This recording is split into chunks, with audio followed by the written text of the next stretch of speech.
नमस्कार दोस्तों, स्वागत है आप सभी का एक बार फिर से। पटना हाई कोर्ट की तरफ से बहुत बड़ी भर्ती निकल करके आई है। जी हाँ, पटना हाई कोर्ट की तरफ से बहुत बड़ी भर्ती निकल करके आई है। और हाँ, हाई कोर्ट और सिविल कोर्ट में कंफ्यूज नहीं होना है, ये हाई कोर्ट की भर्ती है और 2023 में असिस्टेंट, और जिसको हम लोग सहायक कहते हैं। कैसा लगेगा जब आप जज के साथ उठना बैठना, उनके साथ चलना फिरना और आपका रुतबा जो होता है आपके गांव समाज में बढ़ जाए। उसके लिए आपको असिस्टेंट का ये जो भर्ती निकल करके आई है, इसको निकालना होगा और तब आप का जो रुतबा होगा वो बढ़ेगा। उसके लिए जानना जरूरी है क्या नोटिफिकेशन है, सिलेक्शन प्रोसेस, और सबसे इंपॉर्टेंट है एग्ज़ाम का पैटर्न। ये जानना बहुत ज़रूरी है, किस टाइप का एग्ज़ाम होगा, कैसे सिलेक्शन होगा, A to Z बात करेंगे।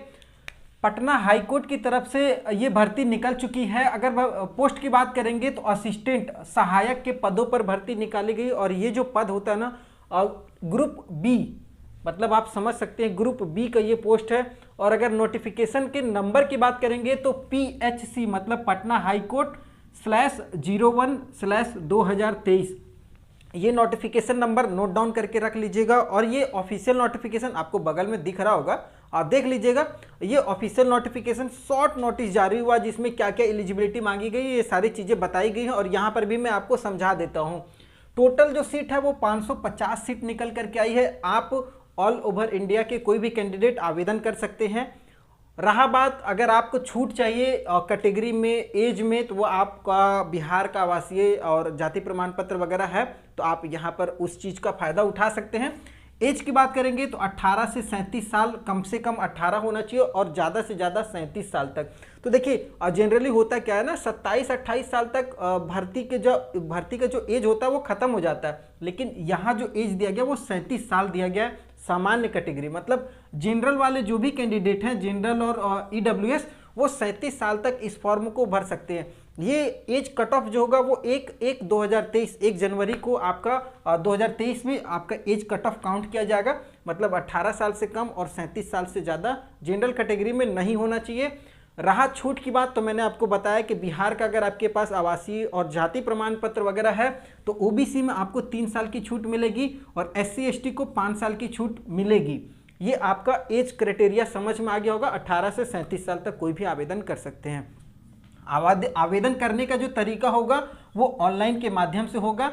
आप ऑनलाइन के माध्यम से ही इस फॉर्म को भर सकेंगे। उसके लिए नॉर्मल ग्रेजुएशन होना बहुत ज़रूरी है। एजुकेशन की बात करेंगे तो आप अगर ग्रेजुएट हैं किसी भी सब्जेक्ट से हो, चाहे वो BTech हो, नॉर्मल ग्रेजुएशन हो जैसे साइंस कॉमर्स आर्ट्स से भी अगर आपने ग्रेजुएशन कंप्लीट किया हुआ या ग्रेजुएशन के बराबर कोई आपकी डिग्री है तो भी आप यहाँ पर एलिजिबल होंगे। और उसके साथ एक छोटा सा कंप्यूटर का नॉलेज आपके पास होना चाहिए। नॉलेज मतलब कहने का मतलब आपके पास सर्टिफिकेट होना चाहिए। जैसे नॉर्मली हम लोग DCA वगैरह करते हैं, ठीक है, डिप्लोमा इन कंप्यूटर एजुकेशन, या फिर अगर आपने इससे थोड़ा सा हायर ADCA किया हुआ, advance diploma in computer education. और नॉर्मली हम लोग क्लास 10th के बाद कंप्यूटर का कोर्स करते हैं 6 महीने का, कम से कम 6 महीने का किया हुआ होना चाहिए। अगर आप कंप्यूटर का सर्टिफिकेट आपके पास है ग्रेजुएशन के साथ साथ तो आप एलिजिबल हैं। और अगर इस डिग्री की बात करेंगे तो 1/1/2023 तक आपकी डिग्री कंप्लीट हो जानी चाहिए। अब ये मत करिएगा कि आप अभी जाकर के कंप्यूटर में नाम लिखा लीजिएगा और सोचिएगा मेरे सर्टिफिकेट हो जाएगा, वैसा नहीं है। आपके पास 1 जनवरी तक ये सारा कुछ ओके रहेगा, तभी मान्य दिया जाएगा। तो नॉर्मल ग्रेजुएशन प्लस कंप्यूटर का आपके पास सर्टिफिकेट होना चाहिए 6 महीने का। आगे इम्पॉर्टेंट है सैलरी। देखिए सैलरी जो है वो थोड़ा सा यहाँ पर अच्छा खासा दिया जा रहा है क्योंकि ग्रुप बी का पोस्ट है, तो 44,900 से लेकर के 1,42,400 के बीच में। और ये जो पेमेंट होगा वो लेवल 7 का होगा। लेवल 7 का पेमेंट आपको दिया जा रहा है। और 44,900 तो ये सबसे कम है, बेसिक है। अब इसमें बहुत सारा अलावेंस, रहना, घूमना फिरना और बहुत सारे खर्चे जो होंगे, भाई असिस्टेंट का आपका पद है तो बहुत सारे खर्चे भी होंगे। तो अब ये जो सैलरी होगी ना वो 80-90 हज़ार मान करके चलिए कि इतना तक आप आराम से पहुंच जाएंगे।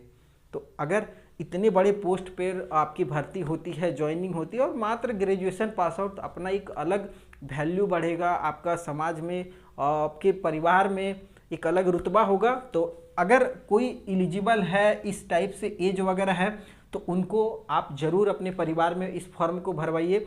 क्योंकि एक अच्छी अपॉर्चुनिटी बिहार हाई कोर्ट की तरफ से निकल करके आई है, पटना हाई कोर्ट की तरफ से। आगे फॉर्म का जो इम्पोर्टेंट डेट है ना, वो ध्यान से देखिएगा, 6 फरवरी 2023 से ऑनलाइन के माध्यम से फॉर्म चालू हो जाएगा। अभी इसका शॉर्ट नोटिफिकेशन जारी हुआ है, तो इसमें बताया गया है कि 6 फरवरी 2023 से आप इस फॉर्म को भर सकते हैं। लास्ट डेट बात करेंगे तो 7 मार्च आपका लास्ट डेट होने वाला है, मतलब पूरी 1 महीने का समय आपको दिया जा रहा है। 1 महीने के अंदर में आपको इस फॉर्म को ऑनलाइन के माध्यम से भर लेना है। जी हाँ, 6 महीने का समय है, 1 महीने का समय है। वेबसाइट की बात करेंगे तो www.patnahighcourt.gov.in ये ऑफिशियल वेबसाइट है। अभी इस वेबसाइट पे आपको ये नोटिस नहीं दिखेगा, लेकिन शॉर्ट नोटिस है, हो सकता है 3 से 4 दिन के बाद आपके पास फुल नोटिफिकेशन इसका जारी हो जाएगा। फुल नोटिफिकेशन जैसे जारी होगा उस पर भी मैं एक अलग वीडियो बना दूंगा। तो अभी ये शॉर्ट नोटिस है। फ़ी की बात करेंगे, दिमाग में बहुत दौड़ रहा होगा, हमको पता है, जनरल, ओबीसी, ईबीसी वाले 500 रुपये आपको फॉर्म फ़ी लगने वाला है।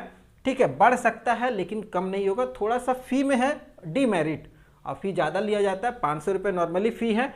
और अगर SC ST कैंडिडेट हैं तो उनके लिए 200 रुपये फॉर्म फ़ी लगेगा।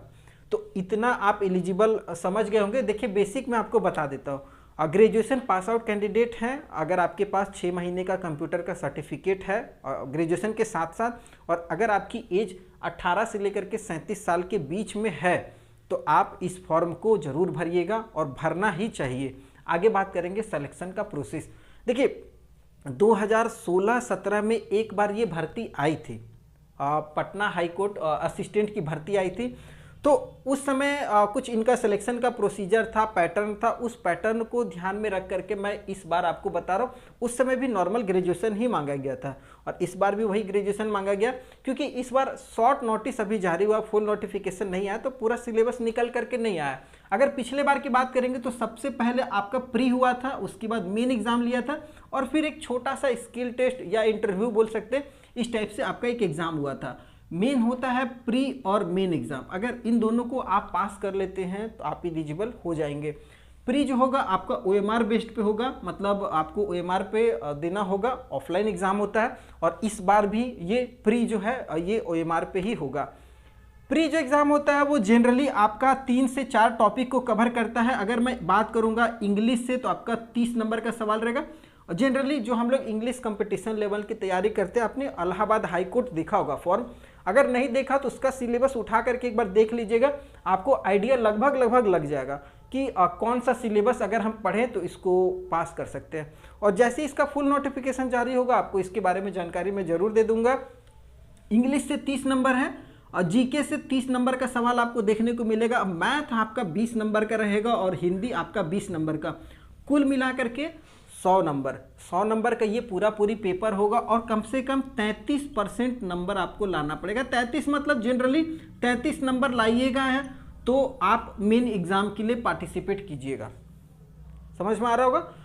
अगर प्री आपका निकल गया तो फिर आप मेन एग्जाम में आ जाइएगा, और मेन एग्जाम थोड़ा सा टफ होगा, इसका अभी पूरा सिलेबस नहीं आया है, और जैसे सिलेबस आएगा मैं बताऊंगा। उसके बाद अगर मेन एग्जाम आप क्वालिफाई कर जाते हैं तब आपका स्किल हो जाएगा। स्किल में हो सकता है कंप्यूटर से रिलेटेड कुछ जानकारियाँ वगैरह, या अलग से कंप्यूटर का एग्ज़ाम लिया जा सकता है। और अगर ये सारी चीज़ें निकल जाती हैं तो आप सीधे ग्रुप बी आपकी ज्वाइनिंग हो जाएगी। और सबसे अच्छा खास बात क्या होता है ना, हाईकोर्ट वगैरह की जो भर्तियाँ निकलती हैं ये अपने समय पर चलती हैं। अब देखिए आपकी भर्ती निकल रही है 6 फरवरी से 7 मार्च को आपका फॉर्म का लास्ट डेट होगा, और मुश्किल से 3 महीना 2 महीने का समय दिया जाएगा। मई जून में आपका इसका एग्ज़ाम ले लिया जाएगा। तो आपको एकदम फुल स्पीड में दौड़ना है और तैयारी करना है। समय कम है और 550 टोटल सीट है। तैयारी आज से ही चालू कर दीजिए, इंतज़ार मत कीजिए फुल नोटिफिकेशन आने का। आप पुराने सिलेबस को निकालिए, उसको देख करके इसमें तैयारी में लग जाइए। बहुत सारी किताबें आपको मार्केट में मिलती होंगी, उन सब किताबों को देख करके तैयारी में लगिए, और इस बार ग्रुप भी आपका होना चाहिए। और ये पटना हाई कोर्ट असिस्टेंट का एक पोस्ट आपके लिए ज़रूर होना चाहिए। वीडियो पसंद आया हो तो चैनल को सब्सक्राइब कर लीजिएगा। फिर नए वीडियो में मिलते हैं, तब तक के लिए जय हिंद।